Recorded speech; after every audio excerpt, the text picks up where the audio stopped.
iyyakum bi'ulumihi wa bi'ulumi masyayikhina amin ya rabbal alamin.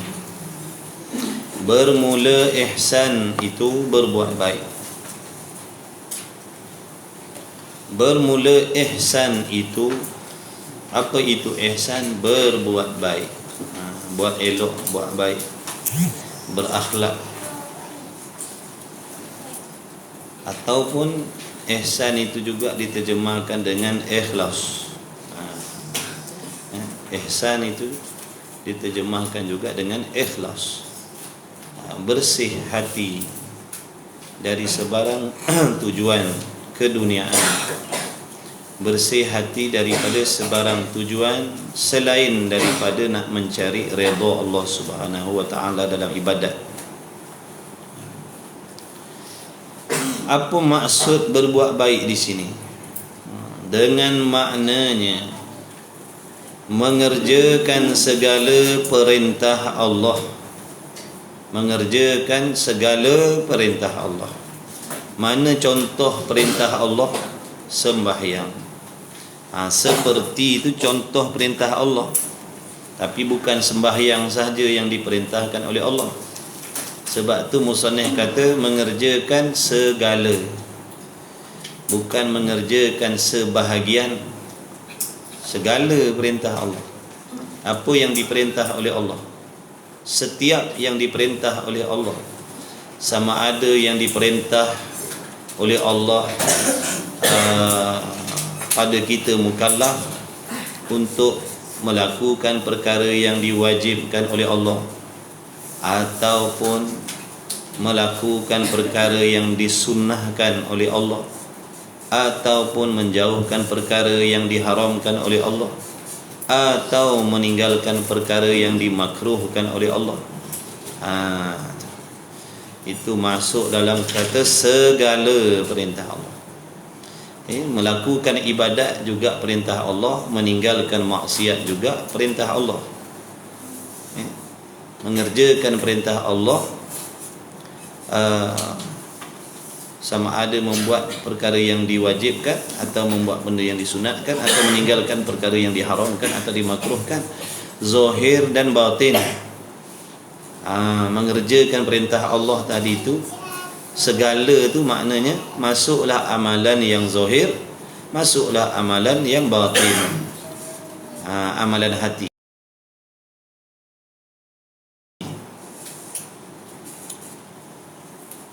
Contohnya mana perintah Allah? Seperti sembahyang. Makna sembahyang yang diperintah lah. Sembahyang yang diperintah oleh Allah, yakni sembahyang yang didirikan mengikut syarat-syarat dan rukun-rukun, yang zahir dan yang batin. Sembahyang yang didirikan berdasarkan pengetahuan. Sembahyang yang didirikan berpandukan pengetahuan, ilmu. Dengan makna musalli itu, orang yang mendirikan solat itu mengetahui dan memahami apakah syarat-syarat, apakah rukun-rukun yang zahir dan yang batin, apakah yang membatalkan solat dan sebagainya. Bagaimanakah nak menghasilkan keikhlasan, bagaimana sifat hati di dalam solat dan sebagainya. Itu maksud sembahyang. Bukan sembahyang sekadar melakukan solat dalam keadaan kita tidak memahami, tidak mengerti, tidak mempelajari, meniru-niru perbuatan sembahyang orang lain. Bukan. Itu bukan sembahyang yang diperintahkan. Sembahyang yang diperintahkan oleh Allah itu adalah sembahyang yang didirikan mengikut undang-undang. Kemudian puasa. Makna dalam sembahyang mesti ada ihsan. Dalam sembahyang mesti ada ihsan. Kena buat baik dalam solat. Kena buat baik dalam solat. Sebab tu dalam solat ni dikira semua. Adabnya, akhlak zahir dan batinnya, pakaiannya, kesungguhan dalam hatinya, semua diambil kira. Semua diambil kira. Kemudian puasa. Dalam berpuasa pun kena ada ihsan. sama ada puasa sunat ataupun puasa fardu dan sebagainya, yakni sebagainya daripada perintah Allah, mengaji, berkuliah, bersedekah, berziarah, apa saja, apa saja, semua tu nak kena ada ihsan. Semua nak kena ada ihsan, bukan dalam solat saja, dalam segala hal, makan minum, dalam perkataan, dalam pemandangan, dalam pendengaran, semua nak kena ada ihsan. Sekarang ni kena ada ihsan dalam diri kita.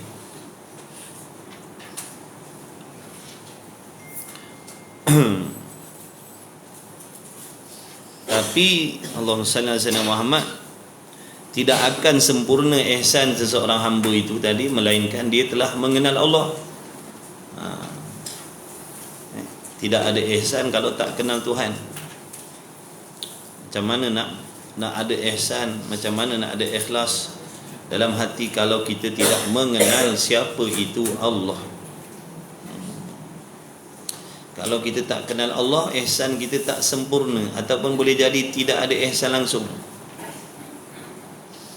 Tengok para nabi, tengok para rasul, tengok para wali-waliullah, arif billah, mereka ada ihsan.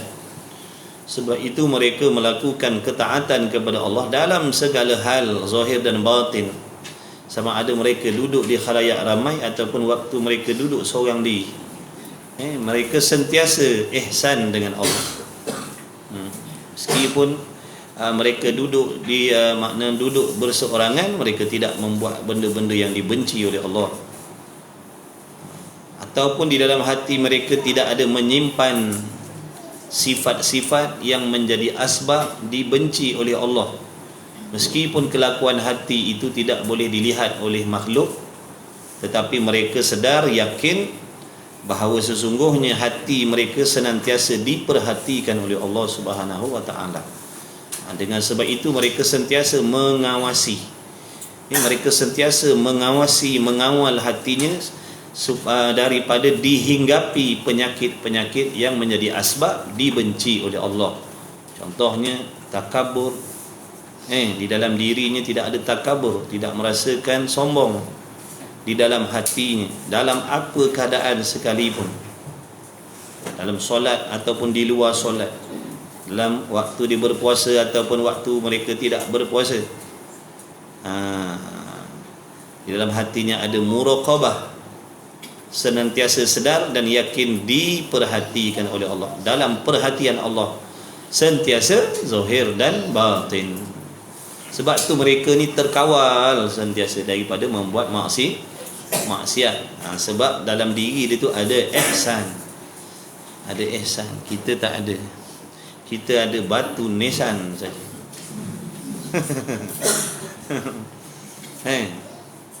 Zohir nampak baik dah, berkopiah, berserban, berjubah,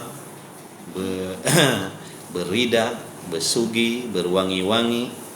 Kalau perempuan bertudung labuh, berjubah dah, berniqab dah, berpurdah dah, tapi hatinya busuk lagi. Hatinya banyak khianat lagi, hatinya banyak sombong lagi, hatinya leka lupa lalai lagi, hatinya cintakan dunia lagi. Tapi zahir nampak molek dah, zahir nampak baik dah, tapi hatinya masih banyak masalah.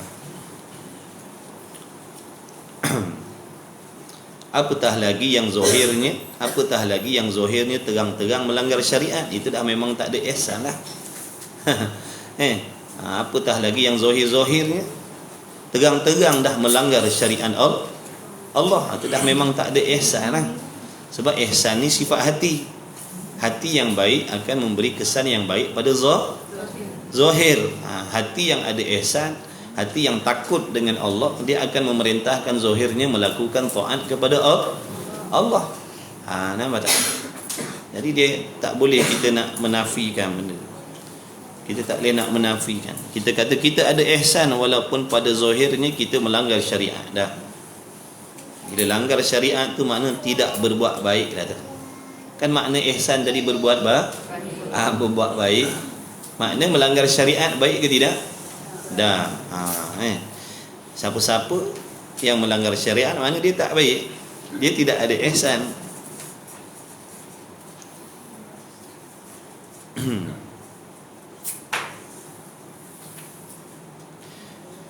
Dan sebagainya daripada segala perkara yang disuruh itu dengan elok, dengan sempurna, dengan elok, yang mencukupi segala syarat-syarat dan sempurna rukun-rukunnya. Kalau solat tadi, solatlah.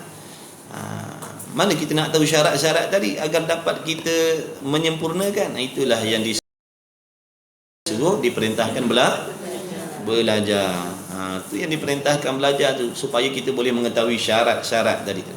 Syarat-syarat ibadat, rukun-rukun ibadat, pantang larang ibadat, perkara yang membatalkan ibadat, perkara yang mengurangkan pahala ibadat, perkara yang membinasakan pahala ibadat. Semua tu kena belajar.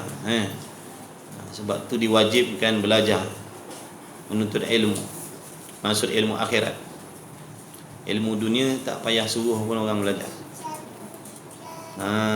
Ilmu akhirat ni nak kena suruh selalu, nak kena ajak selalu, nak kena kempen selalu. Ilmu dunia tak payah. Sebab nak belajar ilmu dunia ni memang muafakat dengan hati kita yang cintakan dunia tu. Tak suruh belajar pun dia nak belajar juga. Sebab muafakat dengan hati kita yang cintakan dunia tu, kasihkan dunia tu. Nak bermegah-megah, nak orang pandang, nak orang hormat, nak orang kagum dengan diri kita, nak orang kenang budi baik kita. Selagi orang tak pandang, tak puas hati. Selagi orang tak hormat, tak puas hati. Itulah kotornya hati kita tadi. Sebab apa? Cintakan dunia, cintakan makhluk lebih daripada Allah. Bila cintakan makhluk lebih daripada Allah, kita akan membelakangkan perintah Allah demi makhluk. Asalkan dapat dunia, biarlah agama tergadai pun tak apalah. Biarlah hati kita seronok, asalkan terabai agama pun tak apa, asalkan hati kita seronok, asalkan kita puas hati. Auzubillah min zalik. Itu masalah hati kita. Kita tilik balik, kita tengok balik diri kita, kita renung balik diri kita. Macam mana keadaan kita kalau macam tu nak balik nak bertemu Allah, nak menghadap Allah dalam keadaan hati yang macam tu. Mengutamakan dunia, membelakangkan akhirat.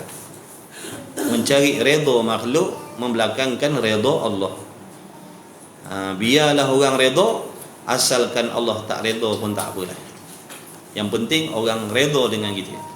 Yang penting orang seronok dengan kita. Yang penting orang setuju dengan kita. Langgar syariat pun tak apa. Wal'iyadha billahi min dhalik.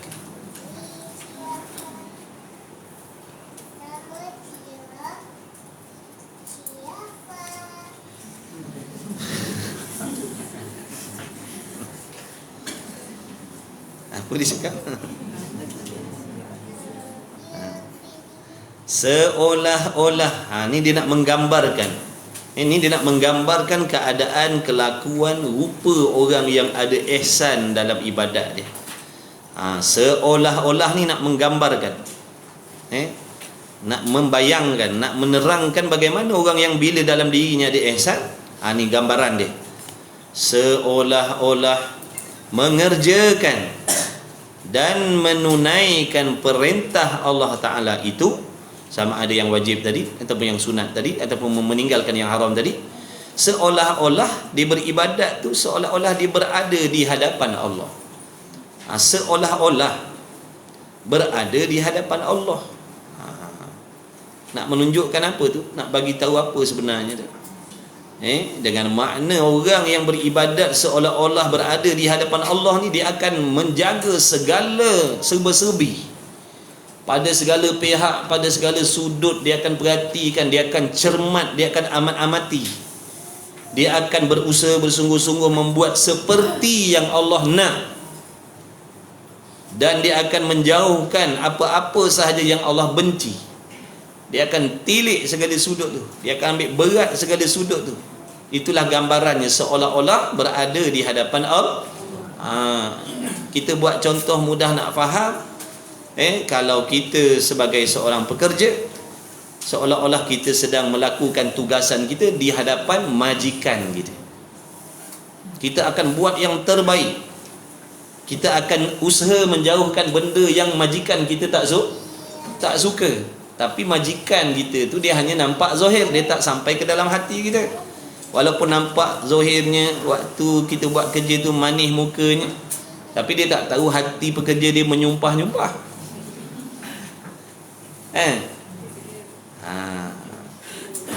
Assalamualaikum bos. Dalam hati, mati cepat bos.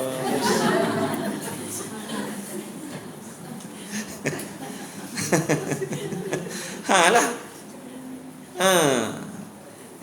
Dia akan nak jaga zahir sebab dia tahu bos dia tak tahu hati dia.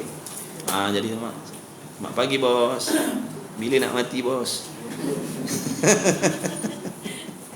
Hari-hari kena maki bos. Tu. Ni cerita zahir, dia akan buat sehabis-habis. Sebab apa? Nak ambil hati bos dia. Supaya bos dia seronok dengan dia. Supaya bos dia suka dengan dia. Supaya bos dia redha dengan dia. Ini yang menyebabkan dibuat sebaik-baik tadi, supaya bos dia tu, majikan dia seronok dengan dia, suka dengan dia. Mudah-mudahan dinaikkan darjatnya, dinaikkan pangkatnya, ditambahkan gajinya. Begitulah hamba yang ada ihsan tadi. Dia buat sebaik-baik, dia jaga segala sudut. Sebab apa? Agar Allah redha pada dia, agar Allah sayang pada dia, agar Allah bagi markah penuh pada dia. Allah akan tinggikan darjatnya supaya dia dikasihi oleh Allah Subhanahu Wa Taala. Tapi bukan zahir saja, bahkan hati dia pun dia jaga. Hati ni pun dia jaga macam mana yang Allah nak. Dia cuba hadirkan benda-benda tu dalam hati. Merendah diri, ikhlas, tak ada takabur, tak ada sangka buruk dengan orang, tidak ada dendam dalam hati dia. Sifat hatinya tu dihiaskan dengan segala sifat-sifat mahmudah, sifat terpuji, akhlak terpuji. Seolah-olah seperti akhlak hati Nabi SAW. Pada hati ni dijaga semua. Dijaga semua. Tadi zahir nampak baik dah, pakaiannya sopan, kemas dan sebagainya, tutur katanya baik-baik, tak ada keluar perkataan yang haram, tidak ada keluar perkataan yang menyakitkan hati. Dia jaga semua tu, sama ada dalam solat ataupun luar solat. Cuma solat ni yang khusus, yang terlebih kita nak kena jaga. Mudah-mudahan terbawa sifat akhlak perbuatan dalam solat tadi di luar sembahyang. Kalau dalam solat tadi kita cuba buat yang terbaik, kita usaha menghadirkan sifat-sifat hati yang baik, kita membuang segala sifat yang dibenci oleh Allah dalam solat. Sebab kita tak nak dalam solat tu, waktu menghadap Allah secara khusus tu, kita dipandang oleh Allah dalam keadaan pandangan yang pandangan murka. Begitulah juga selepas daripada solat pun berkekalan sifat akhlak hati dia begitu. Dalam solat boleh maki hamun orang, tengah-tengah solat maki orang, tengah-tengah solat ngumpat, ada? Alhamdulillah. Berani tak? Tak berani. Kenapa luar solat berani?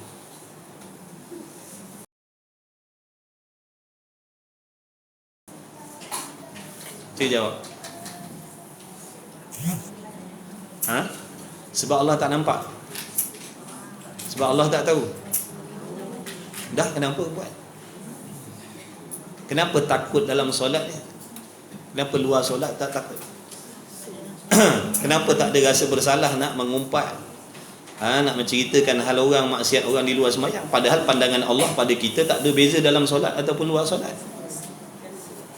Cuba kita renung-renung, fikir-fikir. Dalam solat kita jaga, makilah orang.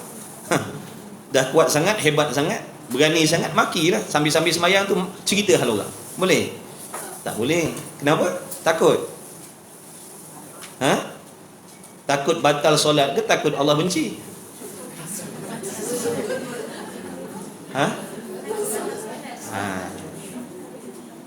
Faham ke tak faham apa yang nak disampaikan?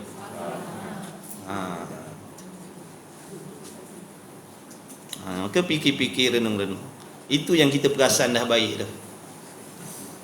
Itu yang kita pandang. Itu yang kita gelak ketawakan orang buat maksiat dah.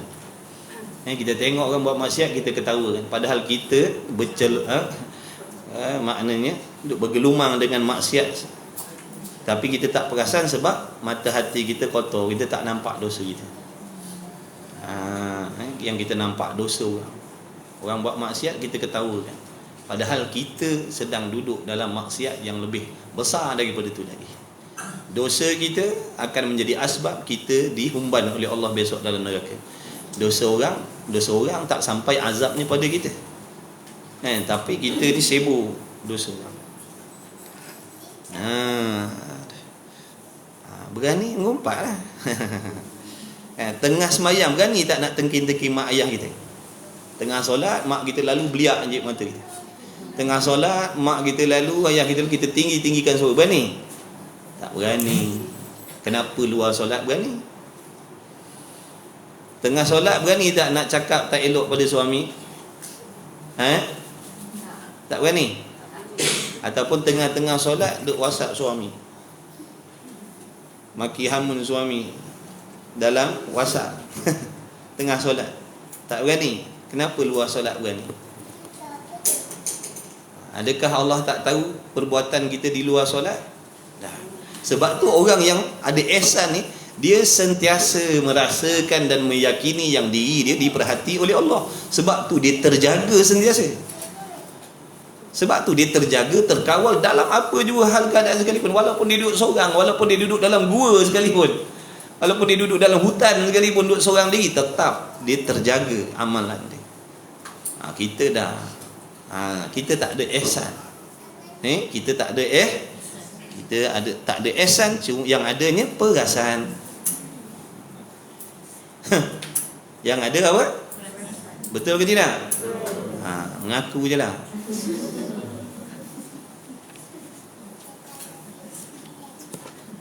Baik. Tu cerita ihsan.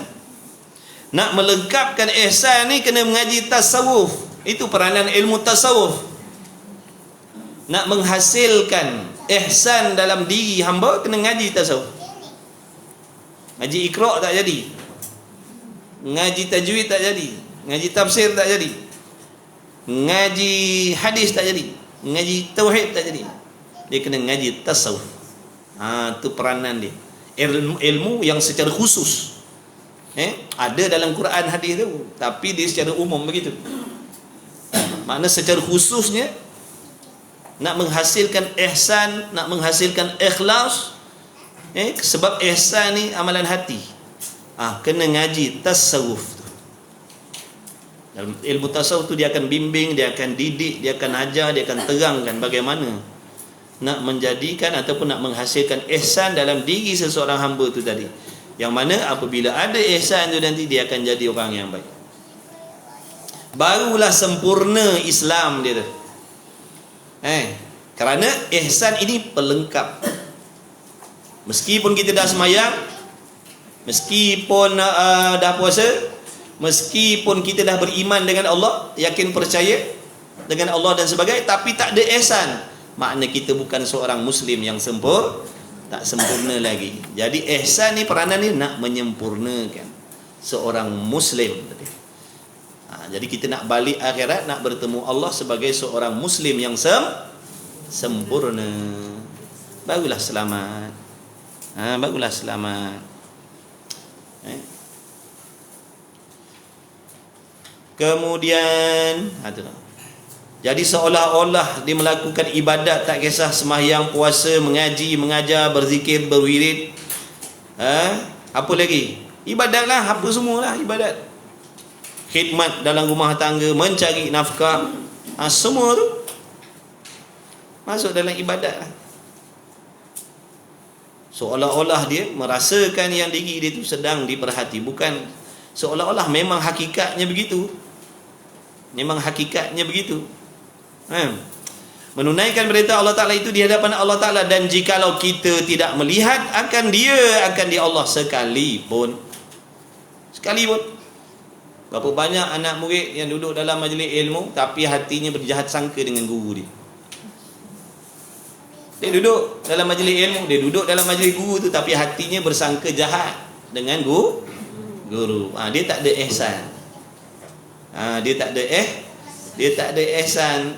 Sebab tu Allah tak bagi dia berkah ilmu tu, sebab Allah tahu dia tidak beradab. Hatinya tidak berakhlak dengan guru, meskipun guru tak tahu. Meskipun guru tu nampak mukanya manis, Assalamualaikum Ustaz, salam. Okay, dalam diam contohnya, dia umpatnya guru, dia carinya aib guru, dia cari aib keluarga guru. Itu semua jenis murid-murid yang tidak ada adab dengan guru. Bila murid tu kasih pada guru, dia akan kasih dengan apa saja yang bersangkut paut dengan guru dia. Tapi kita ni mengaji je tapi tak mengaji adab. Sebab tu banyak pelajar yang biadab. Banyak pelajar yang biadab. Sebab tu tak dapat berkah ilmu. Mengaji macam tu, duduk situ tak berubah-ubah. Rupa ada benda yang tak ada pada diri dia.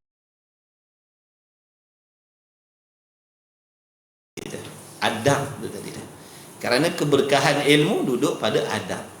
Kefahaman boleh dapat dengan kesungguhan. Bersungguh datang hadir, catat, tulis, itu boleh faham insya-Allah. Tapi berkah belum tentu. Berkah belum tentu dapat. Berkah ni dikembali kepada adab dan akhlak murid dengan guru tadi. Mana guru, mana murid-murid yang guru dia redha, yang guru dia seronok dengan dia, yang guru dia senang dengan dia, insya-Allah dapatlah berkah. Tapi kalau murid-murid yang guru dia tu tadi menyirap, menyampah, benci, ini tak dapat berkat. Sebab tu kita sebagai pelajar kena berusaha membuat sesuatu yang menggembirakan, menyeronokkan hati guru-guru kita, sebab nak dapat redha tadi. Nak dapat redha. Kalau kita kata redha Allah duduk pada redha ibu bapa, redha Allah duduk pada redha suami, redha murid duduk pada redha guru. Baik. Itulah adab dia, itulah adab dalam menuntut ilmu tadi tu. Banyak pelajar-pelajar yang tak ada adab. Dia mengaji tapi dia cari kelemahan guru dia, cari kelemahan keluarga guru dia. Na'udzubillah min zalik. Meskipun guru tu tak tahu tapi tetap diketahui oleh Allah tahu. Orang ada ihsan dia tak berani. Orang ada ihsan dia tak berani sebab dia tahu Allah Taala sentiasa akan Allah Taala sentiasa memerhatikan akhlaknya zahir dan batin. Akhlaknya dengan guru. Kadang-kadang ada anak-anak yang belakang ibu bapa mengumpat-ngumpat mak bapak. Mak tu begini-begini, bapak tu begini, na'udzubillah min zalik. Kamu takkan dapat redha Allah. Kamu takkan dapat redha Allah meskipun kamu mengaji. Meskipun mak bapak kamu tak tahu yang apa yang kamu umpatkan, yang apa yang kamu komplain dengan mak bapak kamu di belakang mereka, Allah tetap melihat dan mendengar dan mengetahui. Minta maaf cepat-cepat. Nanti tak ada berkat hidup kita, tak ada berkat ibadat kita. Belakang mak bapak dia kata, mak bapak ni, bapak kita tu gini, mak kita tu, na'udzubillah. Kamu biadab. Kamu tidak ada akhlak dengan ibu bapa kamu.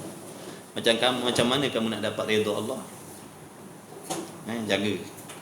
Tu penting ihsan dia. Walaupun kelakuan mak bapak kita macam tu, nisbah kepada anak wajib beradab dan berakhlak dengan mak bapak kita. Kalau bukan asbab dia, kita tak akan jumpa yang namanya Islam. Boleh bayar tak? Boleh bayar tak jasa mak bapak kita dengan asbab dia kita dapat Islam hari ini? Dengan asbab mak bapak kita kenal Allah, kenal Rasul, kenal agama, boleh beribadat, boleh sujud, boleh merasai nikmat dunia dan sebagainya. Boleh bayar tak? Tak boleh. Sebab tu apa pun, siapa pun mak bapak kita, meskipun dia penzina, penjudi, peminum arak, wajib hormat dia depan belakang dia. Faham? Jangan mentang-mentang kita belajar, dah mengaji, dah semayang, ada keluasan untuk mengumpat-ngumpat, merendah-rendahkan mak bapak di belakang dia. Tidak. Tidak. Itu dosa dia, itu akhlak dia, itu urusan dia dengan Allah. Urusan kamu sebagai anak wajib kena hormat ibu bapa sama ada di depan ataupun di belakang dia. Anak yang berakhlak dengan ibu bapa, dia tak akan mengumpat ibu bapa walaupun di belakang ibu bapa dia. Dia tak akan umpat dia. Sebab hormat. Sebab hormat, dia hormat. Jaga-jaga. Kita tak perasan. Kita berasa macam apa yang kita buat tu betul. Sebab tu penting ilmu. Kalau tak ada ilmu, kita rasa perbuatan kita macam tu betul. Rupanya salah.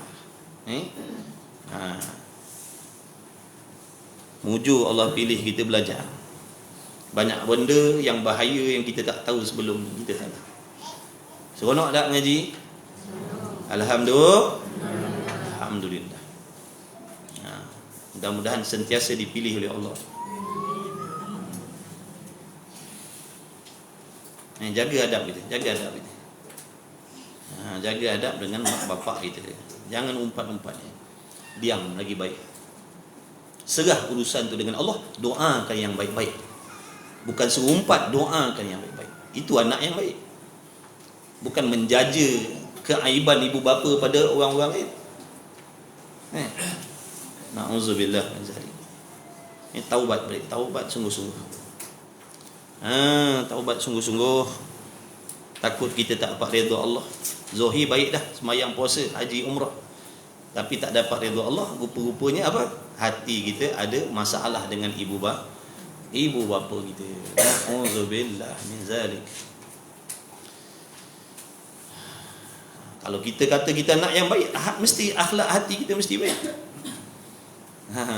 Mesti akhlak kita baik dengan ibu bapa kita meskipun di belakang. Sebab apa kita nak kena kita buat baik pada ibu bapa tadi? Kerana siapa? Kerana ibu bapa ke kerana Allah? Kerana Allah. Dah, kalau kerana Allah tak peduli siapa ibu bapa kita. Walaupun siapa, kita tetap kena berbuat baik. Apa di antara berbuat baik? Berbuat baik pada zahir dan batin. Bukan buat baik pada zahir je. Pada zahir berakhlak, tapi hati kita mengungut, hati kita meluat, hati kita menyampah, hati kita menyirap dengan mak bapak kita. Rasa nak benda tu.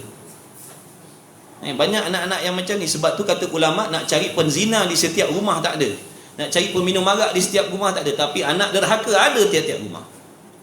Anak yang derhaka dengan mak bapak ada di tiap-tiap rumah. Ada anak yang derhaka pada. Tu ciri-ciri anak derhaka tadi. Dalam hatinya ada pandangan yang tak baik pada mak bapak ni. Na'udzubillah min zalik. Sebab tu faham, ibadat ni, amal ni zahir dan zahir dan batin, bukan zahir je. Batin ni hati tadi tu. Cepat-cepat. Mudah-mudahan Allah bagi taufik kita berubah. Dan orang yang tidak mengerjakan ibadat, langkah.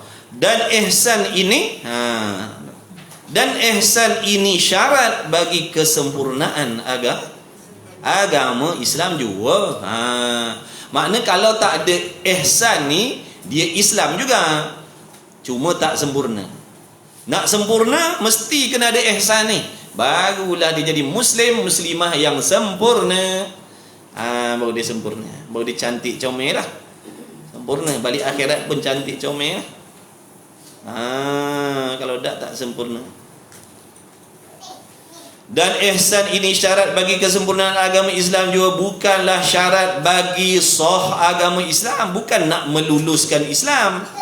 Yang nak meluluskan Islam adalah iman. Yang nak meluluskan Islam lulus ke tidak? Tengok dulu. Contohlah, pergi Puspakom. Pergi Puspakom nak cek apa tu? Islam orang ni lulus ke tidak? Nanti dulu tengok dulu iman dia. Pegangan dia dengan Allah betul ke tidak? Dengan Rasul, dengan kitab, hari kiamat, qada qadar, malaikat dan sebagainya. Betul tak pegangannya? Tepat tak? Selari tak? Jazam tak? Yakin tak? Baru lulus Islam dia. Faham tak tu? Tiba-tiba yang seorang ni tengok semayang okey dah, puasa okey dah, zakat haji umrah dah, cuba cek iman dia, tiba-tiba memiliki pegangan yang sesat terhadap Allah ataupun pegangan yang sesat terhadap Quran, maka tidak lulus Islam. Islam mana yang tak lulus tu? Islam di sisi Allah. Islam di sisi Allah tu tak lulus. Mana Allah tak pakai. Dia bukan orang Islam sisi Allah. Walaupun pada zahirnya sembahyang, puasa, zakat, haji, umrah, tutup aurat, baca Quran dan sebagainya. Dia hanya Islam di dunia. Tapi sisi Allah dah tidak lulus Islam dia. Faham tak tu? Jadi makna Islam seseorang itu di sisi Allah, lulus ataupun tidak Islam seseorang itu sisi Allah, itu kembali bergantung kepada akidah, pegangan dalam hati dia itu, betul ataupun salah. Kalau pegangan dalam hatinya betul, maka luluslah Islamnya di sisi Allah. Kalau pegangan dalam hatinya sesat, salah, terhadap Allah, terhadap Quran, terhadap Rasul dan sebagainya salah, maka tidak lulus Islamnya sisi Allah. Cuma Islamnya buat sementara, nak pakai atas dunia je, lesen sementara. Nak masuk syurga tak lepas, kekal dalam neraka selama-lamanya. Kenapa kekal dalam neraka selama-lamanya? Di sisi Allah dia tidak Islam. Faham ke tidak? Jangan kita menyangkakan bila sembahyang itu dah beriman, bila puasa itu dah beriman, bila dah pergi haji umrah dia dah beriman. Iman tu pegangan yang betul dalam hati. Kalau pegangannya salah, dia tak beriman. Walaupun pergi haji setiap tahun, setiap bulan, setiap minggu, setiap hari, setiap petang naik haji.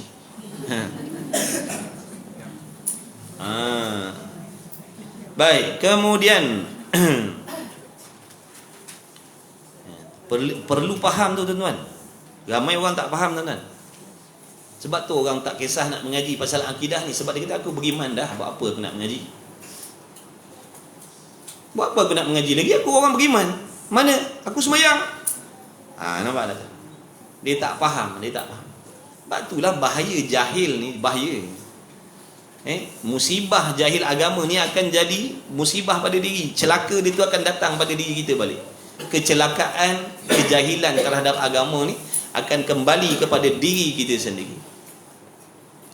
Sebab tu Nabi mengingatkan, belajar. Sebab tu tutup guru, ulama tak putus-putus, tak berhenti-berhenti mengajak, mari mengaji, pergi mengaji, jangan tak mengaji. Sebab tahu dah celaka yang bakal menimpa tu. Sebab mereka tahu, mereka terlebih tahu, terlebih faham tentang celaka yang akan menimpa orang yang jahil agama atas dunia.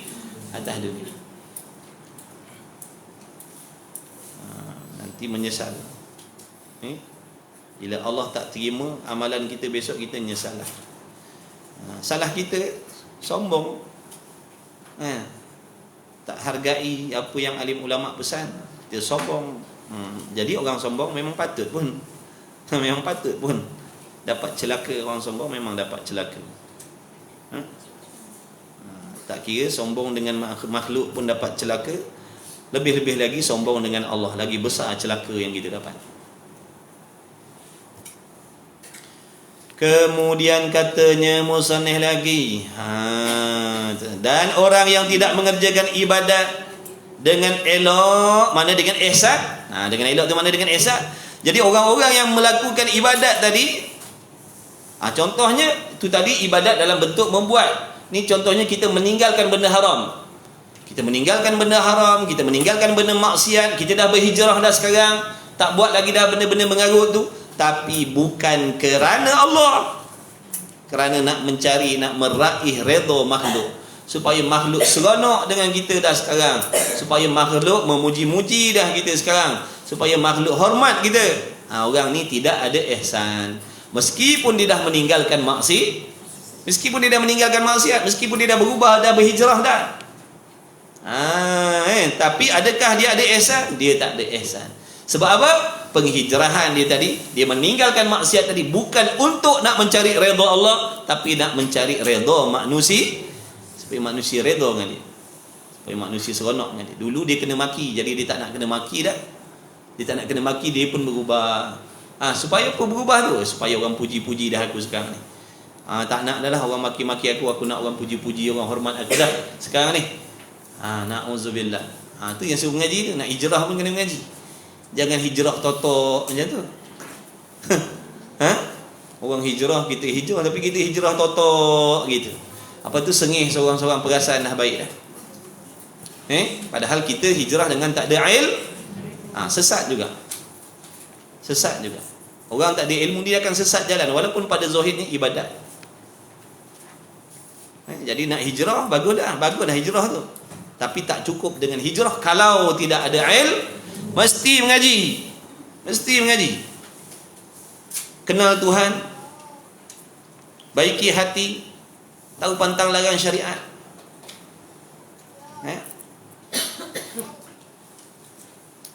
Dan orang yang tidak mengerjakan ibadat dengan elok dengan bahawa tidak cukup syarat dan rukun dan tidak ada ikhlas dan tidak ada khusyuk, tidak ada tawaduk, maka dinamakan dia orang yang tidak berbuat elok. Dia tak ada ihsan. Maka bila dah tak ada ihsan, tidak ada ikhlas, tak cukup syarat rukun, maka tidak sempurnalah agama Islam dia. Tak sempurnalah agama Islam. Apa agama Islam ni? Makna tak sempurnalah undang-undang yang ada pada diri dia tu.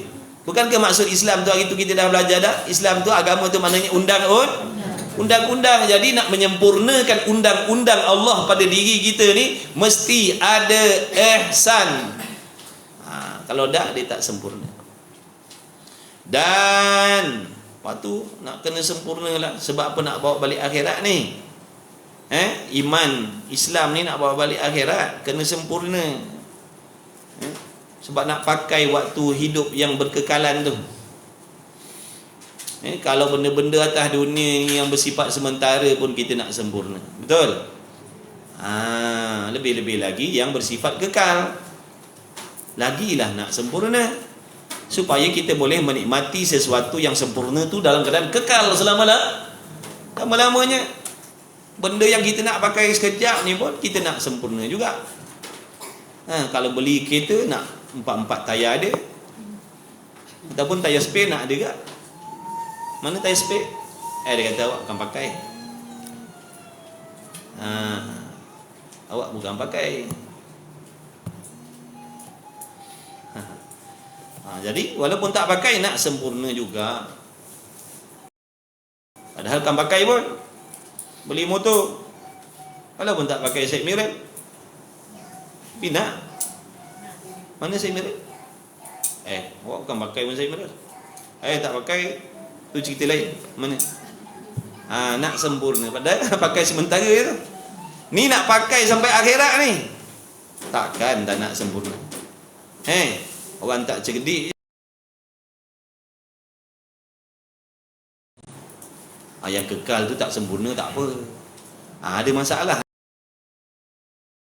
Itu ada masalah pada akal dia tu, ada masalah. Dia kata yang sementara ni biarlah sempurna, yang sementara ni mesti sempurna. Yang kekal tu itu tak sempurna pun tak apa. Itu tak cerdik. Dia kalau cerdik yang tak sempurna, yang sementara ni pun aku nak sempurna juga, lebih-lebih lagi yang kekal tu, yang nak pakai lama tu lagi lah nak sempurna. Itu baru dia kata cerdik. Kalau dah dekat dunia ni pun nak selamat, dekat akhirat lebih-lebih lagi lah nak selamat. Dia kata kita ni kat dunia ni biar kita selamat, biar kita senang, biar kita kaya, biar kita bahagia. Dekat akhirat besok celaka pun tak apalah. Kat akhirat besok celaka pun tak apalah, kena azab dia, itu tak apalah. Asalkan sekarang ni yang sementara ni kita dapat bahagia seronok. Tu maknanya tak cerdik dia tu. Namanya tidak berakal. Gila nama dia. Sebab tu ulama kata orang yang berakal itu, orang yang sebenar-benar berakal ni siapa? Orang yang menggunakan akal fikiran dia mencari jalan sebaik-baik untuk mencari pahala, mencari bekalan akhirat. Itu orang berakal. Bukan pandai baca speaking berabuk dah, gaji ratus ribu dah. Bukan. Orang berakal ni, orang yang gunakan akal ni mencari bekal akhirat. Orang yang gunakan akal untuk kenal Tuhan. Orang yang guna akal untuk tahu benda halal haram. Orang yang berakal adalah orang yang pandai, bijak, nak selamat balik akhirat. Orang yang berakal adalah orang yang menggunakan akal untuk meraih pahala ibadat sebanyak-banyak ni, menaikkan darjat setinggi-tingginya sewaktu di atas dunia. Itu orang berakal sebenar-benarnya. Itu orang bijak. Itu orang waras. Di sisi Allah, pada pandangan Allah, itulah orang berakal. Tapi kalau sekadar gajinya hebat, pangkatnya tinggi, pelajarannya hebat. Dekat dinding rumah dia penuh dengan sijil. Orang ingatkan wallpaper, dah sijil. Kata cantik wallpaper, kau mana kau beli? Wallpaper apa? Sijil aku semua tu. Penuh sijil. Orang sijil letak dalam pedih, dia tepek kat dinding buat banyak. Punya hebat, tinggi pelajaran, tapi tak solat. Dia gila. Tak tutup aurat, dia tak waras. Dia tak berakal sebenarnya pada pandangan Allah. Sungguh bukan saya cakap doa dia ulama ada sebut.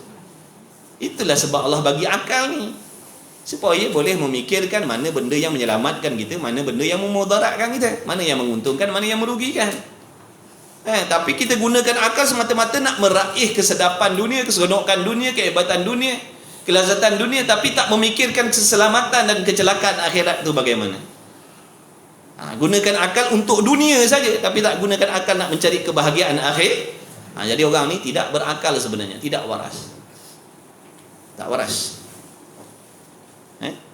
Adapun kalau dunia dia memikir, dunia dia pun dia senang, dan dia bersungguh-sungguh cari jalan supaya dia selamat di hari kiamat juga. Ni orang yang berakal. Dia berguntung dunia dan akhirat. Atas dunia dia senang, atas dunia dia bahagia, atas dunia dia kaya, dia balik akhirat pula Allah bagi syurga pula dekat dia. Untunglah, untung dua negeri ya dia ni.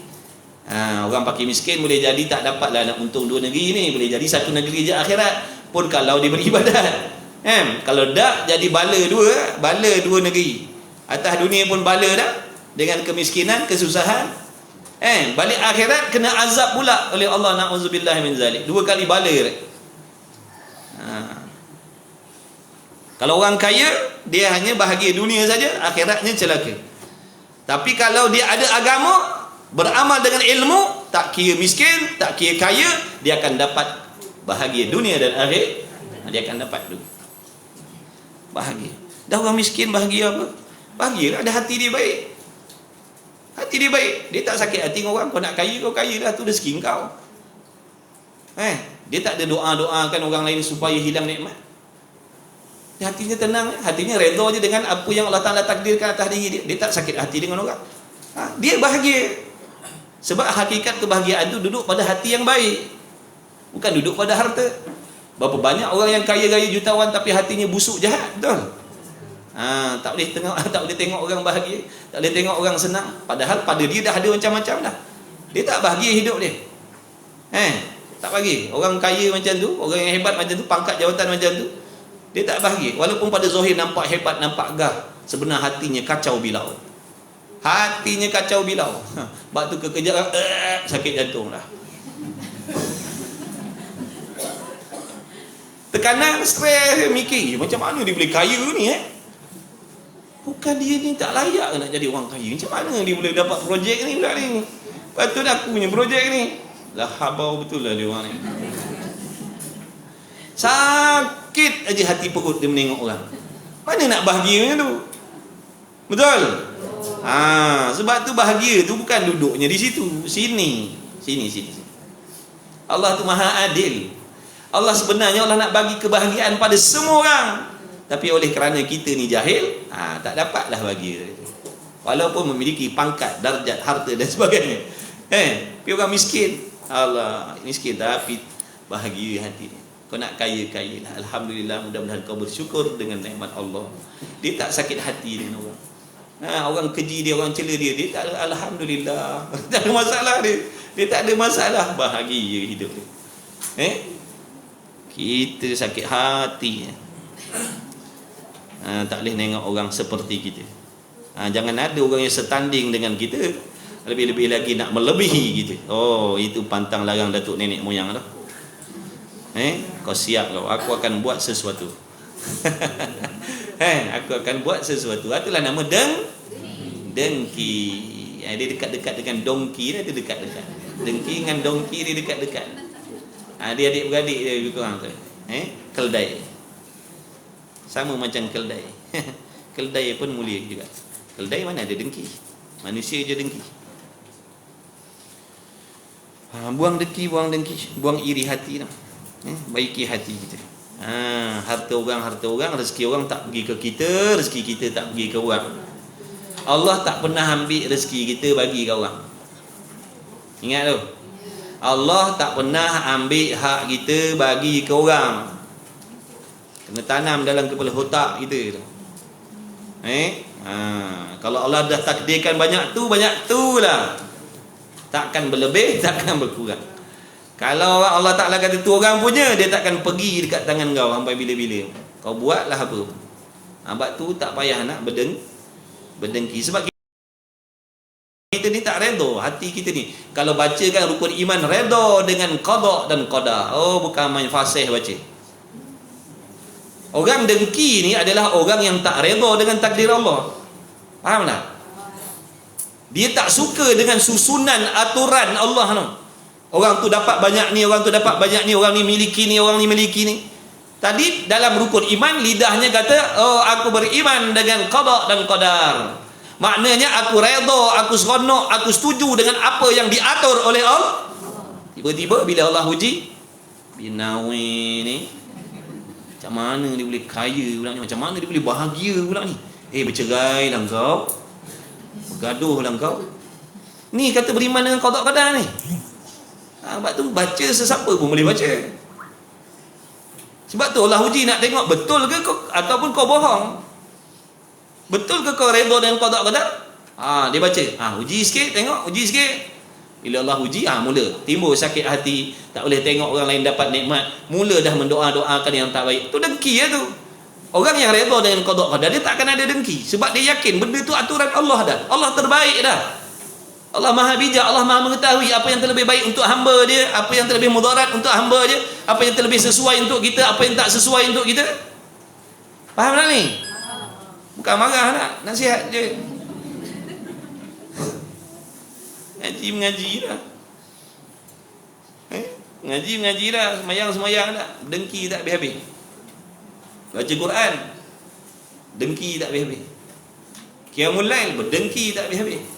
Kau jangan haraplah kau akan dapat apa yang kau buat daripada qiyamul lail kau. Berqiyamul lail lah sampai lekuk dahi, bukan lebam, sampai lekuk dahi kau sujud pun, kalau ada dengki kau takkan dapat apa pun daripada ibadat yang kau buat.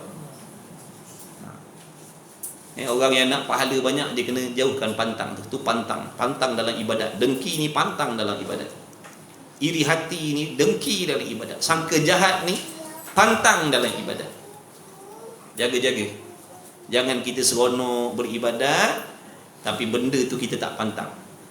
Percayalah kita akan balik akhirat dengan tangan kosong daripada pahala. Kita akan bawa dosa sebanyak-banyaknya. Na'udzubillah min zalik.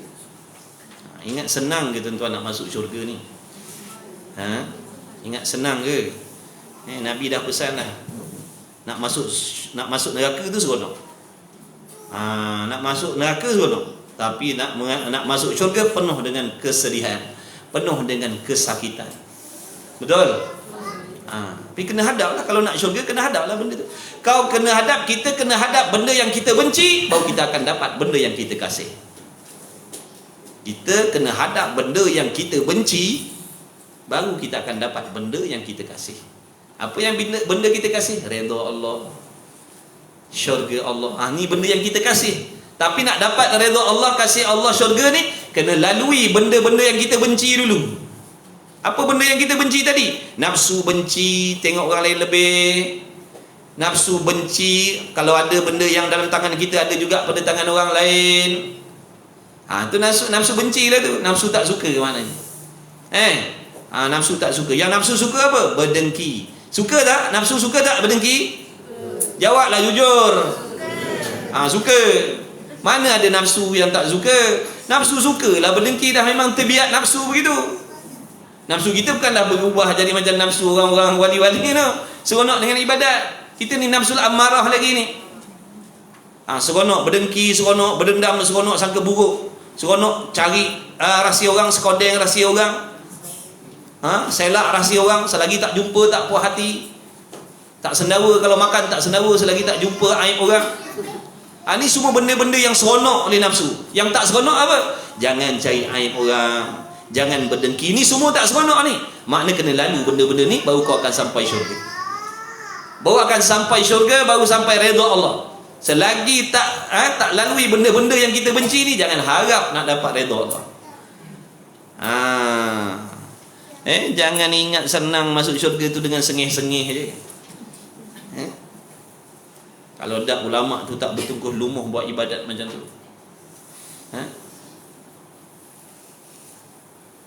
Orang yang tak tahu je kata ibadat tu senang. Orang yang tak ada ilmu je kata nak masuk syurga tu mudah. Tapi orang kalau tahu, sangat suka. Sangat suka. Sebab tu dia takut, sebab tu dia sentiasa bergantung, berharap dengan pertolongan Allah. Tolonglah ya Allah, tolonglah selamatkan aku ya Allah. Jangan biarkan aku ya Allah. Garanti kalau kau biarkan, garanti celaka aku ya Allah. Tolonglah. Tolonglah selamatkan aku. Tolonglah sentiasa pantau aku ya Allah. Tu orang yang takut. Dia risau, takut. Kita tak takut sebab pada kita senangnya masuk syurga. Semayang banyak-banyak masuk syurga lah. Bangun qiyamul lail. Time haji, time umrah, time korban. Lepas tu baca Quran, khidmat rumah tangga, yang suami cari nafkah yang halal. Syurga dah. Oi, pantang dah jauh kan belum? Pantang dah jauh kan ke belum? Dah yang seronok sangat syurga tadi. Jangan lupa pantang tu. Pantang tu kena ingat. Bagus dah, baik dah buat benda-benda tadi tu, tapi kalau tak pantang tadi takkan selamat. Bukan saya yang cakap. Imam Ghazali bagi tahu dah tu. Makanlah ubat apa pun, kalau kau tak pantang kau takkan elok sampai bila-bila. Makanlah ubat apa pun, tapi pantang kau tak jaga pantang, makanlah ubat apa pun, taknya sembuh. Tapi yang sembuh mana? Dia berpantang, dia makan ubat serta dia jaga pantang. InsyaAllah orang ni sihat. Macam kita ni, ibadat banyak tapi tak pantang. Jangan haraplah nak bawa balik bekal pahala. Jangan harap, satu pun tak ada. Dengki ada, hasad ada, riak ada, ujub ada. Habis, lengkap. Ini bukan penyakit 3 serangkai, ini tak tahu berangkai-rangkai macam mana. Berangkai-rangkai. Cukup dengan takabur. Ada dengan sendiri, yang lain-lain tu pun ada dah. Bila ada sombong, dengan sendiri ada iri hati, dengan sendiri ada dengki, dengan sendiri ada fitnah, dengan sendiri ada macam-macam. Cukup dengan takabur. Patut Nabi kata kalau ada takabur ni sebesar biji sawi pun dalam hati takkan masuk syurga. Patut pun. Rupanya takabur ni benih dia. Benih yang menimbulkan penyakit-penyakit yang Allah benci dalam hati. Sebab tu kalau nak buang penyakit-penyakit tu, kena buang sombong dulu. Tapi kena buang betul-betul lah. Buang betul-betul, barulah tak ada dengki. Orang yang dengki, mesti dia sombong. Dia tidak akan berdengki kalau dia tidak sombong. Orang yang dengki ni, mesti dia adalah orang yang sombong. Mesti. Ulama beritahu dah. Kenapa boleh jadi dengki? Sebab dalam hati ada sombong. Aku yang terbaik, aku yang layaknya, aku yang baiknya, aku yang bagusnya. Kenapa orang-orang ni dapat? Dia tak bagus, dia tak baik. Ya Allah, kau tariklah nikmat tu. Sebab dia orang ni tak layak. Dia orang ni bukan orang baik, aku yang baik. Nampak tak tu? Kenapa tadi? Daripada sombong. Tapi kalau dia rendah diri, aku yang paling hina, aku yang paling jahat, makna aku ni ahli maksiat, aku tak layak. Bila tengok orang lain dapat nikmat, patut pun dia dapat. Memang padan patut pun dia dapat, sebab dia orang baik.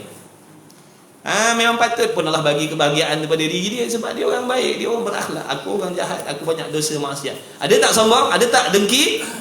Ada tak dengki? Tak ada. Orang yang tawaduk hatinya, takkan ada dengki dalam hati. Contoh, dia merasakan dia yang banyak dosa, banyak maksiat. Jadi bila Allah Ta'ala layan orang lain dengan memberikan kebaikan, kebajikan, kebahagiaan, dia kata apa? Memang patut ya Allah orang-orang ni dapat. Orang-orang ni memang patut dapat ya Allah. Sebab apa? Dia orang baik. Nak bandingkan dengan aku ni ahli maksiat, memang patut pun aku tak dapat benda macam ni. Jadi dia dapat, memang patut ya Allah. Jadi ada tak dengki? Tak ada. Dengki tu apa? Mengharap-harapkan nikmat itu ditarik oleh Allah, tu dengki.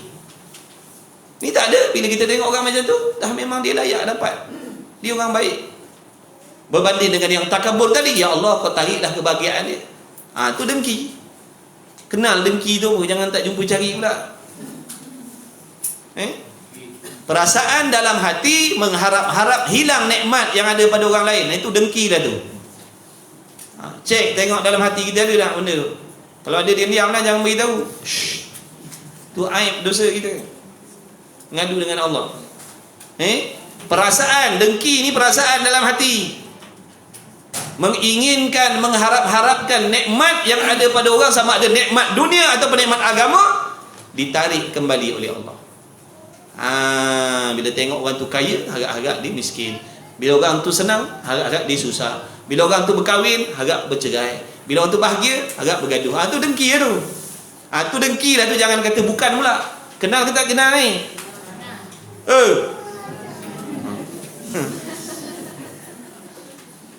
Lama kan kita kata orang dengki, orang dengki, orang dengki. Kita tak dengki. Biar kenal lah. Sebab tu sifat ilmu tasawuf dia nak memperkenalkan penyakit tu. Dia perkenal. Kalau dengki, apa simptom dia? Apa alamat dia? Kalau ada, confirm dah tu. Cepat-cepat rawat, cepat-cepat buang, jangan simpan. Sebab jadi celaka tu, penyakit tu. Menjadi diri kita celaka besok. Kena buang cepat-cepat. Kadang kita dah jumpa, kita biarkan. Ni satu masalah. Yang tadi dia tak rawat sebab tak jumpa. Ni dia dah jumpa, dia tak nak rawat. Dia kata biarlah. Padahal setiap penyakit tu kena usaha ubat. Lebih-lebih lagi penyakit hati, wajib ubat penyakit hati ni. Wajib. Allahumma salli ala sayyidina Muhammad. Ni kata ibadat tu semua resepi-resepi lah tu ibadat dah. Jangan kita ingat ibadat ni mudah. Biar kita fikir, biar ada takut, biar ada risau, biar ada bimbang. Barulah tak ada masa nak fikir tentang dunia.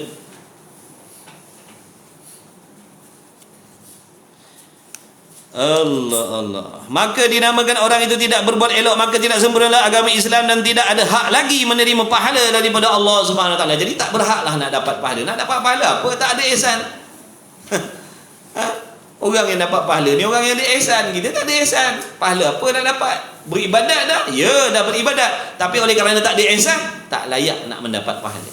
Dan bila tak dapat pahala, nak bawa balik akhirat, nak bawa balik apa? Duit. Nak bawa balik duit kita yang banyak mana? Malaikat, ni pahala tak ada tapi duit ada lah. Ni 3 juta ni. Malaikat kata, kin salam. Kin salam lah. Ke akhirat bukan nak pakai duit dah. Bukan nak pakai gold bar ke gold apa ikut lah. Ke akhirat nak pakai pahala. Jadi biarlah bijak cari pahala dan bijak simpan pahala itu. Kalau tak nanti balik muflis. Sabda Nabi SAW daripada Sayyidina Umar bin Al-Khattab radhiyallahu ta'ala berkata, bainama nahnu julusun 'inda Rasulillah sallallahu alaihi wasallam ذات يوم اطلع علينا رجل شديد بياض الثياب شديد سواد الشعر لا يرى عليه أثر السفر ولا يعرفه منا أحد حتى جلس إلى النبي صلى الله عليه وسلم فأسند ركبتيه إلى ركبتيه ووضع كفيه على فخذيه وقال يا محمد صلى الله عليه وسلم أخبرني عن الإسلام فقال رسول الله صلى الله عليه وسلم أن تشهد أن لا إله إلا الله وأن محمدا رسول الله وتقيم الصلاة وتؤتي الزكاة وتصوم رمضان وتحج البيت أن استطعت إليه سبيلا قال صدقت فعجبنا له يسأله ويصدقه قال فأخبرني عن الإيمان قال أن تؤمن بالله وملائكته وكتبه ورسله واليوم الآخر وتؤمن بالقدر خيره وشره قال صدقت قال فأخبرني عن الإحسان قال أن تعبد الله كأنك تراه فإن لم تكن تراه فإنه يراك. Di antara kami menduduki kami di sisi Rasulullah sallallahu alaihi wasallam. Sewaktu kami ni duduk berada berdekatan berdampingan dengan Nabi sallallahu alaihi wasallam. Ni sahabat dia suka duduk dengan Nabi. Dia tak suka berjauhan dengan Rasulullah sallallahu alaihi wasallam. Mana Rasulullah pergi semua nak mengikut, nak berkepit. Dia seronok duduk dengan Rasulullah SAW, dapat ilmu, dapat rahmat. Dia tak boleh nak berpisah, tak boleh nak berjauhan. Mereka sayang sangat Rasulullah SAW. Mereka kasih sangat Rasulullah SAW. Jadi waktu sahabat duduk dengan Nabi, tiba-tiba pada suatu hari, tiba-tiba kelihatan di atas kami seorang lelaki yang sangat putih pakaiannya dan bersangat hitam rambutnya, dan tidak nampak bekas-bekas dan tanda-tanda perjalanannya. Tiba-tiba datang seorang lelaki, bukan main tampan, bukan main segak, bukan main handsome lagi. Rambutnya hitam, terurus, bukan kusuk masai, bukan berserabut dah. Bukan berserabut rambut dia. Terurus, bersinar rambutnya. Kemudian apa lagi? Sega, kaca orangnya. Tiba-tiba kelihatan kami seorang lelaki yang sangat putih pakaian yang putih, bukan pakai sabun Febreze dah. Bukan pakai sabun dah. Pakaian putih, pakaian yang bersih dan sangat terhitam. Tidak nampak bekas perjalanan. Tak ada tanda-tanda musafir maknanya. Tak ada tanda-tanda orang jauh. Kalau orang jauh mestilah pakaian dia lusuh, kotor ke, berkepam ke, rambut kusuk masai ke. Musafir ni tak. Nampak macam orang dekat ni. Nampak macam orang dekat ni, macam orang dekat sini. Dan tidak mengenalkan dia oleh seorang daripada puak kami, yakni padahal seorang kami sahabat pun tak pernah tengok ni siapa dia lelaki ni, tiba-tiba dia muncul. Tak pernah tengok pun. Seseorang daripada puak kami sehingga ia menduduki akan Rasulullah SAW dan sandar ia, makna menemukan akan dua lututnya kepada dua lutut Rasulullah SAW. Makna duduk dekat sangat dengan Rasul, bersentuh bersentuh tu, berhadapan, menghadap lutut tu, punyalah hampirnya. Dan meletak ia akan dua tangannya atas dua paha Rasulullah sallallahu alaihi wasallam. Masya Allah, tabarakallah. Bukan main mesra lagi, bukan main akrab lagi nampaknya tu. Sehingga boleh macam tu duduk bertentang lutut, kemudian waktu cakap tu pegang pula paha Nabi. Bukan sebarang orang tu. Kalau bukan kawan rapat ke apa benda, tak boleh nak buat macam tu. Kena menapar je kau. Lepas tu dengan Tok Guru, ingat lagi dengan Tok Guru, jangan buat pasal-pasal dengan Tok Guru. Kau jangan nak buat pasal-pasal, nak pegang-pegang tak tentu pasal. Memang jawab ni kan kau dapat sesuatu, dapat hadiah. Dapat hadiah. Tok Guru Hajilah, ingat tu Hajilah, backing kau main. Tok Guru Hajilah pondok dulu buat apa, bukan main backing ni, tapi baik sangat hati, ya Allah.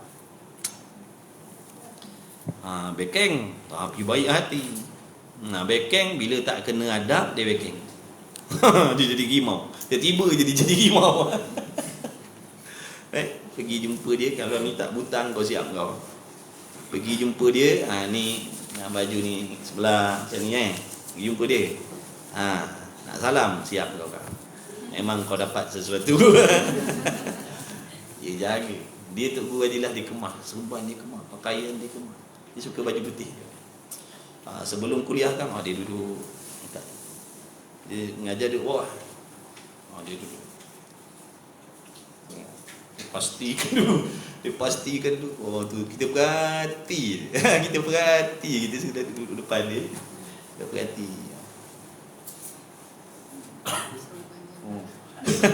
Dia perhati, subhanallah. Speaker ni kalau tak bunyi, siap kau. Dia bukan main marah, dia pantang. Ada speaker jenis peh siap. Memang kena tengking kat situ juga. Dia tak peduli. Makna dia dalam bab ilmu agama adab ni, makna jangan buat main-main. Jangan pandang remeh-remeh benda yang langsung sangkut paut dengan ibadat. Kalau macam kita ni, alah speaker asalkan bunyi dah lah. Zaman Piramli Tok Kaduk pun tak apa, boleh bunyi lagi. Buat apa nak beli yang lain? Kau siap kau kalau jenis kena. Dia marah, dia tengking depan-depan tu juga. Tapi lepas tu kan dia hilang lah. Dia marah waktu tu je. Kalau macam jenis tadi, tak berada tadi. Aku ya dah dia. Dia suara dia macam tu. Mau tak terkujat kita. Jadi bodoh sampai ke petang gitu. Sampai ke petang jadi bodoh, kena terting bagi tadi. Tapi ada berkat.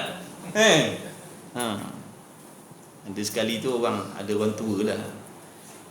Rokok kat tangan dia. Kita kata ni memang wajib kena dia. Dia duduk perhati pada atas masjid. Dia datang, nak salam Tok Guru. Ada rokok kat tangan dia. Dia kata, ini ada harapan. Mari kita tengok. Dia hulur je tangan Tok Guru pun terpilih. Kena tengking kat situ. Lepas tu kita nak pergi mana majlis dengan dia, pergi kelas ke mana. Dalam kereta tu Tok Guru cerita sambil dia ketawa, dia kata, Azim, dia kata, aku apa, dia kata, aku nak ajar adab dia. Sambil dia cakap, sambil dia ketawa, aku nak ajar adab dia. Bukan nak suruh gadap dengan aku, nak suruh gadap dengan orang-orang lain. Tu tujuan dia. Ingat sampai ke mati lah. Kena tengking dengan dia. Allah. Mudah-mudahan Allah merahmati beliau lah. Mudah-mudahan keberkahan beliau sampai kepada antum semua, mudah-mudahan, insya-Allah. Habis. Sikit lagi. Kemudian dan meletak ia akan dua tangannya ke atas paha Rasulullah SAW. Ya Muhammad sallallahu alaihi wasallam, beritahulah akan saya daripada Islam. Jadi laki-laki tadi tanya, apa tu Islam? Jadi rupanya datang tadi nak tanya, rupanya nak tanya tentang Islam. Itu apa? Sabdanya Nabi sallallahu alaihi wasallam, bahawa menyaksi engkau bahawa tidak ada Tuhan melainkan Allah Subhanahu wa taala, dan bahawa Muhammad itu adalah Rasulullah utusan Allah, dan mendirikan engkau akan sembahyang dan mengeluarkan engkau akan zakat dan berpuasa engkau di bulan Ramadan, dan menunaikan engkau akan fardu haji ke Baitullah jika kuasa engkau kepadanya, kepada Baitillah akan jalan. Ni maknanya nak menyatakan tentang Islam. Islam ni amalan zahir tadi lah. Lidahnya mengucap, zahirnya semayang, zahirnya puasa, keluar zakat, pergi haji. Itu zahir, itu amalan zahir. Itu sebab tu amalan zahir itu namanya Islam. Kemudian berkata lelaki itu, benar engkau. Setelah Nabi SAW ceritakan, sebut satu-satu, dia kata betul dah tu. Dia membenarkan apa yang Rasul khabarkan. Kemudian menanya lagi lelaki itu, wahai Muhammad sallallahu alaihi wasallam, beritahu akan saya daripada iman. Iman tu apa pula ya Rasulullah, ya Muhammad? Sabdanya bahawa percaya engkau. Mana percaya di sini? Dengan hati. Makna yakin hati engkau. Percaya bukan makna zon, percaya dengan bukan makna syak, bukan makna waham. Percaya dengan makna yakin bahawa engkau akan Allah tu Tuhan. Yakin Allah tu Tuhan, dan akan malaikat, yakin akan adanya malaikat, dan segala kitab-kitabnya, yakin dengan segala kitab-kitab yang diturunkan oleh Allah serta isi kandung di dalamnya, dan sekalian rasul-rasulnya, dan akan hari kiamat, dan percaya engkau dengan qadarnya, baiknya qadar dan jahatnya. Ini akidah kita di sunnah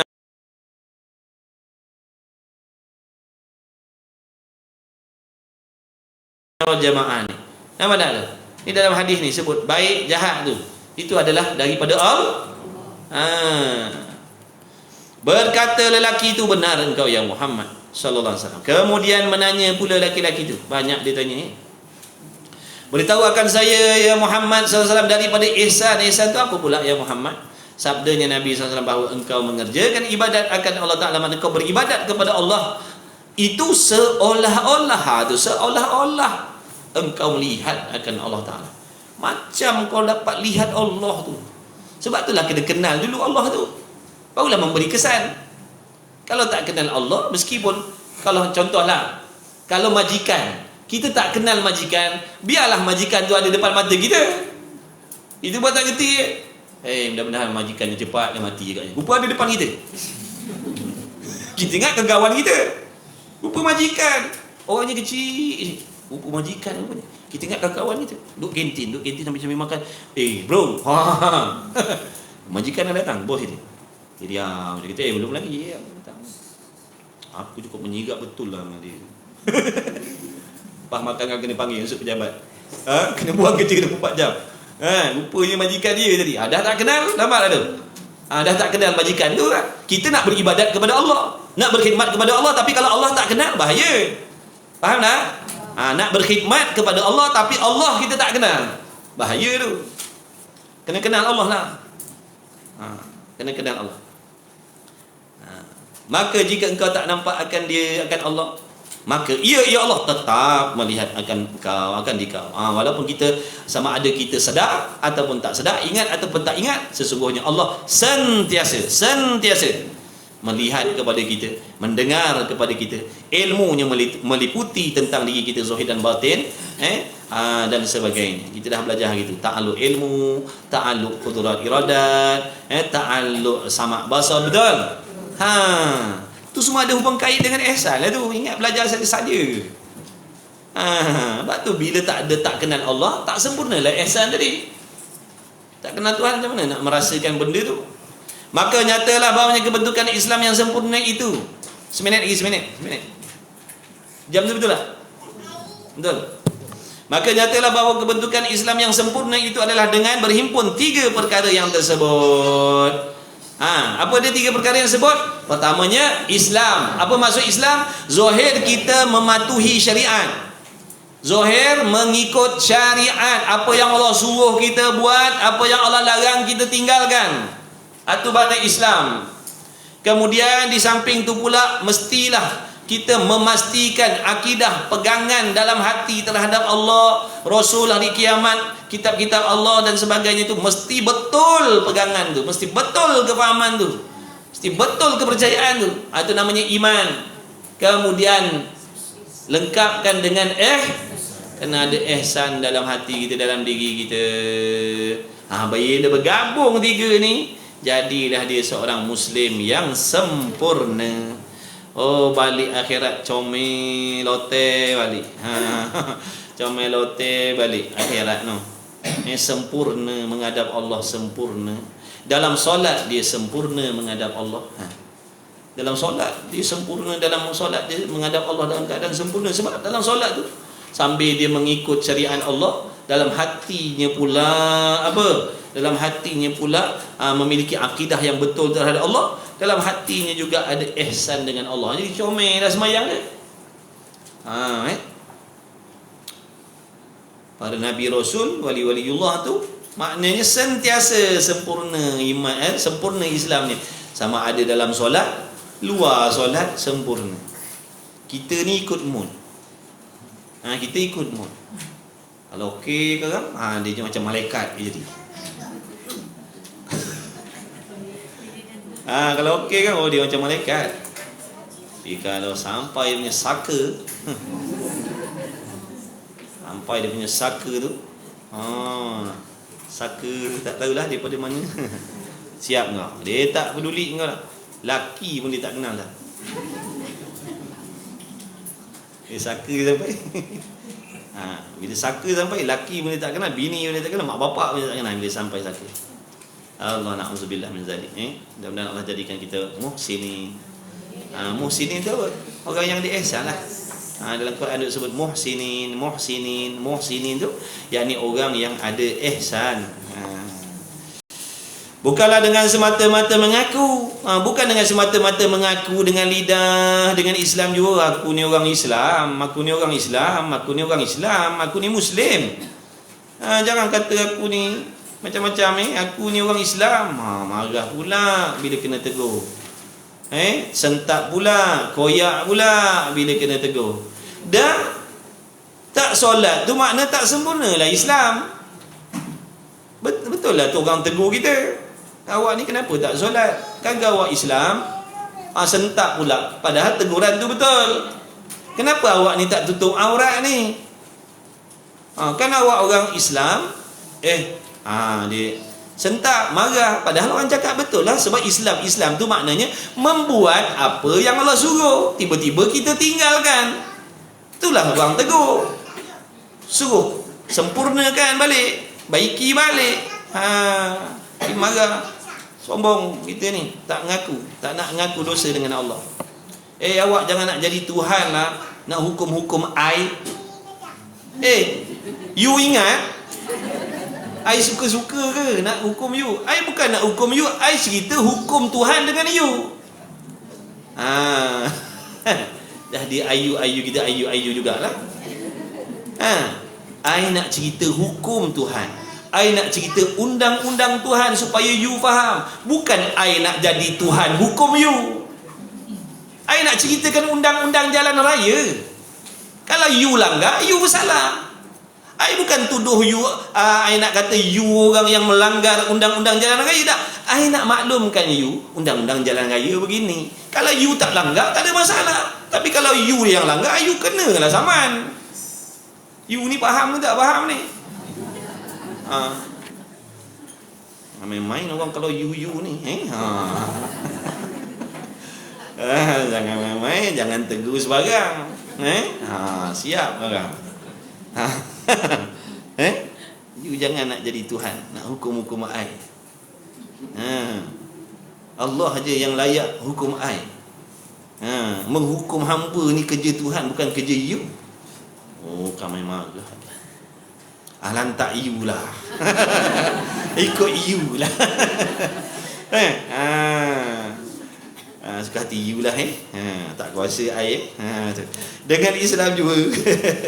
Padahal tidak menunaikan segala rukun Islam. Nampak tak? Macam mana tu? Kena tunaikanlah rukun Islam no.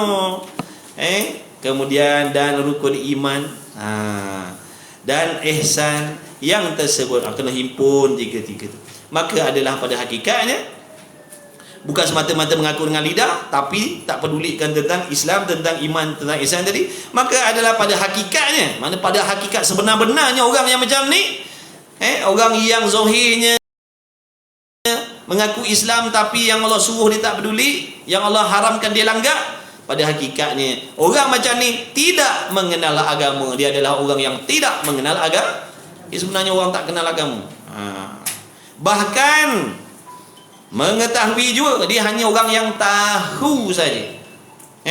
Dengan tidak mengaku di dalam hatinya, seperti yang banyak berlaku pada umat Nabi Muhammad sallallahu alaihi wasallam pada masa-masa ini. Banyak berlaku ni di kalangan umat Nabi Muhammad SAW di masa-masa ini. Masa-masa ini masa kitab ni dikarang ni. Kitab ni dah karang puluh tahun dah yang lepas. Sekarang ni lebih-lebih lagi lah. Bukan maksud sekarang ni waktu-waktu sekarang ni. Maksud musoneh tuan pengarang ni kata banyak berlaku di kalangan umat Nabi Muhammad SAW di masa-masa ini. Waktu kitab ni dikarang puluh tahun yang lalu. Sekarang lebih-lebih lah. Sekarang lebih-lebih lagi lah. Kalau dah dulu macam tu, sekarang lebih-lebih lagi. Dengan mengetahui semayang, tahu kalau sebut tentang semayang, tahu semayang tu wajib, tahu tutup aurat tu wajib, tahu arak tu haram, begini haram, begitu haram, tahu. Tetapi tidak semayang, tapi dia tak buat. Dia tahu tapi dia tak buat. Dan mengetahui puasa tapi tak puasa. Dan ila akhiri dan sebagainya.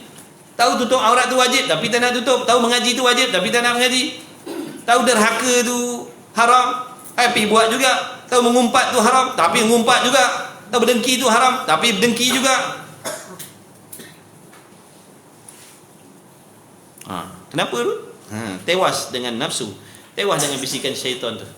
Maka dengan huraian yang panjang, kalau nak tahu lagi segi panjang lagi cerita tentang iman, Islam, ihsan ni, hendaklah engkau lihat di dalam risalah saya, dalam kitab di satu lagi yang bernama Al-Hablul Matinu fi Ma'rifatid Din. Dalam kitab tu huraian lagi panjang. Ni kitab kecil, dia tahu cadang untuk kitab risalah kecil dia, sikit-sikit dah dia sebut tapi penting.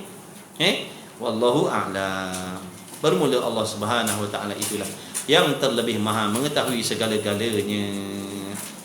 Jadilah mudah-mudahan Allah memberikan ilmu yang bermanfaat kepada kita semua. Mudah-mudahan sekalian yang hadir yang mengikuti dalam rahmat, dalam redha Allah, dalam keampunan daripada Allah, senantiasa dalam bimbingan Allah zahir dan batin. Mudah-mudahan Allah selamatkan diri kita semuanya, anak isteri keturunan kita semuanya, daripada fahaman yang merosakkan syariat, yang merosakkan akidah. Mudah-mudahan Allah Ta'ala hadirkan pada kita, sisi kita, kawan-kawan yang baik, kawan-kawan yang ikhlas, kawan-kawan yang berkah, yang berkawan kepada dengan kita kerana Allah, kerana Rasul. Saling tegur menegur, ingat mengingati. Mudah-mudahan Allah Ta'ala bersihkan hati kita daripada penyakit-penyakit yang menjadi asbab dibenci oleh Allah SWT, yang menjadi asbab kita tidak layak mendapat ganjaran pahala daripada ibadat yang kita kerjakan. Mudah-mudahan Allah hiaskan hati kita dengan sifat-sifat terpuji. Mudah-mudahan kita jadi anak yang baik, yang beradab berakhlak dengan ibu bapa kita, sama ada ibu bapa kita yang masih hidup ataupun ibu bapa kita yang dah tak ada. Mudah-mudahan Allah Ta'ala jadikan kita kalau suami, jadi suami yang bertakwa, yang mencintai Allah dan Rasul melebihi segala-galanya. Kalau kita seorang isteri, mudah-mudahan kita menjadi seorang isteri yang cintakan Allah, cintakan Rasul, yang mana apabila dia cintakan Allah, cintakan Rasul dengan sebenar-benar, orang lain akan dapat mengambil faedah daripada dia itu. Sebab itulah kita ni diperintahkan supaya kasih cinta kepada Allah dan Rasul itu melebihi segala-galanya. Kerana orang yang cinta dengan Allah, cinta dengan Rasul, dia akan sentiasa mentaati perintah Allah dan Rasul. Dia tak akan buat zalim dengan orang lain, dia tak akan menyakiti orang lain, dia tak akan buat khianat dengan orang lain. Sebab apa? Kerana cintanya dengan Allah Subhanahu wa Ta'ala. Mudah-mudahan apa yang diusahakan oleh antum semua diberi keberkahan oleh Allah SWT. Diluaskan rezeki yang halal, lagi berkah, diberi umur yang berkah. Dan insya-Allah kita jumpa lagi lah minggu depan. Insya-Allah. Jangan lupa saling doa mendoakan. Bismillahirrahmanirrahim. Alhamdulillahirabbil alamin. Wassalatu wassalamu ala Rasulillah. Khususnya kita doa kepada Allah, moga Allah beri kesihatan, keafiatan yang baik, yang sempurna pada sekalian guru-guru itu. Sekalian guru-guru kita. Mudah-mudahan. Bismillahirrahmanirrahim. Alhamdulillahirabbil alamin wassalatu wassalamu ala Rasulillah wa ala alihi. Allahumma sallimna wa sallim dinana wa sallim tauhidana wa sallim ma'rifatana wa sallim arwahana wa sallim jasadana wa sallim kulla shay'in a'taytana. Allahumma jammilna bil afiyati was salamah wa aqitna bit taqwa wal istiqamah wa a'idhna min mujibati nadamati fil hal wal mali innaka antas sami'ud du'a. Allahumma ya muhawwil al ahwal hawwil ahwalana ya Allah ila ahsanil hal. Allahumma innaka 'afuwun karim tuhibbul 'afwa fa'fu 'anna ya karim. Ihdinas siratal mustaqim siratal ladzina an'amta 'alaihim minan nabiyyin was-siddiqin wasyuhada'i was-shalihin wa hasuna ulaika rafiqa. Allahumma arzuqna ya Allah rizqan halalan tayyiban wasi'an mubarakan fih. Rabbana hab lana min azwajina wa dhurriyyatina qurrata 'ayunin waj'alna lil muttaqina imama.